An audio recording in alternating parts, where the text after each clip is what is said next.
আজি আমি এটা নতুন কনসেপ্ট লৈ আহিছো এক্সৰ কনসেপ্ট এক্স এ জীৱনটো প্ৰবলেম কৰে আৰু মেথছটো কি কৰি আছে প্ৰবলেমে কৰি আছে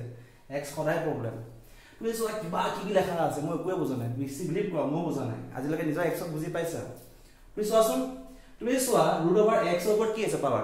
√x তাৰ ওপৰত পাৱাৰ কিমান আছে √x এনে গৈ আছে ক'লৈকে ইনফিনিটি লৈকে দ্যাট মিন্স মই এইখিনি মই গোটেইখিনি তুমি মন কৰিবা মই এই গোটেইখিনি মই 1/2 লিখিব পাৰিম নে নোৱাৰিম কাৰণ আল্টিমেটলি কি বুজাই আছে এই গোটেইখিনি মানে কি হাফ তো মই এইখিনি যদিও লিখো তথাপিও কি বুজাই আছে হাফে বুজাই আছে মানে মই কি লিখিব পাৰো √x অফ মুন্ডি কি হ'ব হাফ আৰু এপিনেও কিমান আছে হাফ